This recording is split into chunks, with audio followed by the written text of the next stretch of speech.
ntabwo tuba muri Freetown. ese ni ijuru riba he? Ijuru riba he? Ijuru riba mu mutima tu. N'ikuzimu kuba mu mutima. Oya, ijuru n'ukuzimu byose mu mutima. Buri wese afite, hari God na demon muri we. Evo ikiza n'ikibi muri we. Niwe umakinga ashobora kuba abashitani, niwe wamakinga ko habera n'umuntu Imana. Habera n'umuntu Imana. You're right. That's true. Ese najya gusenga kwa kangahe? Njye nsenga buri munsi. Oya, nyine ndi kubwaza ntabwo mvuga muri bose aho gutera. Guterana. Ntabwo njya nera.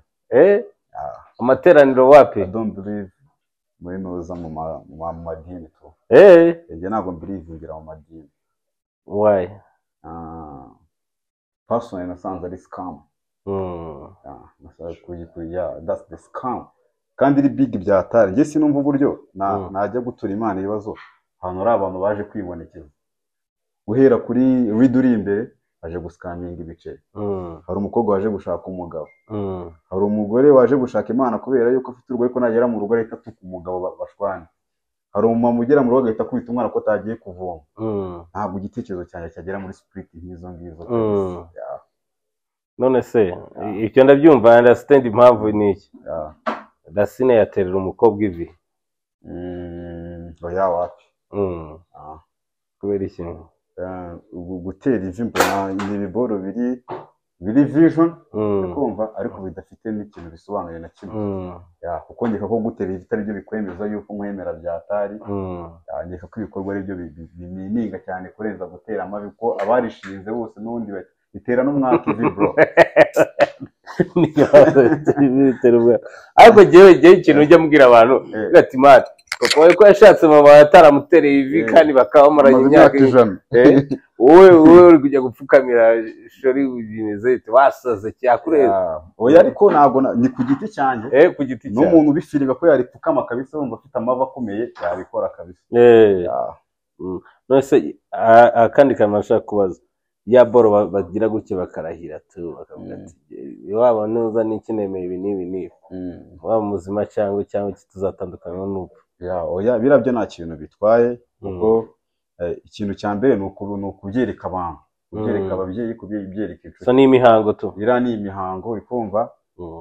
Imihango nyine. Ariko bo warahiye. So ni imihango ariko warahiye se gute? Ntacyo nawe so bihunga gute? Ejo mu gitondo wabyuka ukabivamo tu. Nyine n'uguheza nyine kubera ari umuco.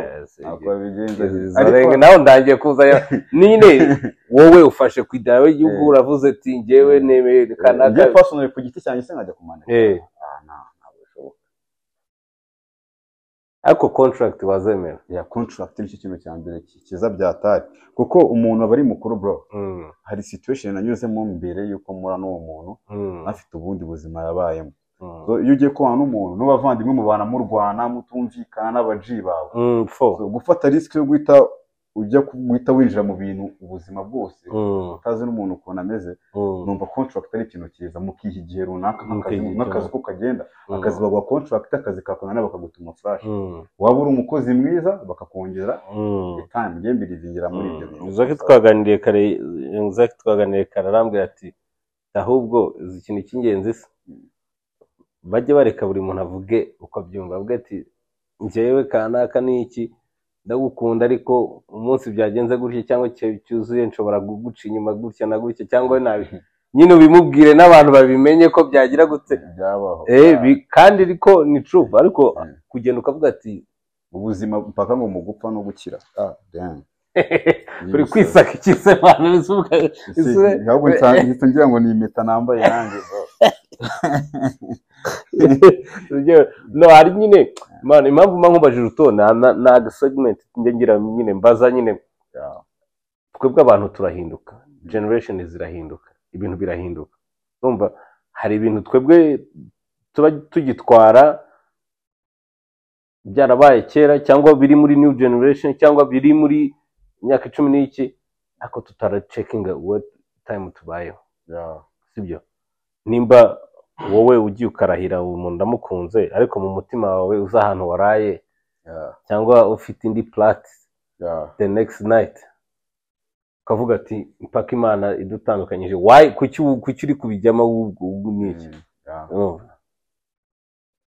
nutwo tuntu mba nshaka kwibariza numve n'ikene ariko mugenda nsanga ko ibihe bigenda bisimburana bigenda binahinduka umva twebwe nk'ubu nk'abana bacu mba numva bazakora nk'ibindi bintu natwe birenze ibyacu bikaturenga nk'ubu ngubu hari ahantu ushobora kujya gusaba nk'umubebe bakamukwima kubera ufite amadrede ati reka ntabwo nitaye nimba akora neza cyangwa n'iki ariko isi ugahita wiyogoshesha bagahita bamuguhereza kazi ufite ka ordinaire kakiriko urumva ariko nyine ni life nyine life niko imeze life changes every day ibintu bi change every day twe turajustinga nk'abantu tukamenya uko tubimanaginga nkaba nkeka ko ariyo nayo difference sometimes ibaho mu buzima bw'ababyeyi na new generation n'iki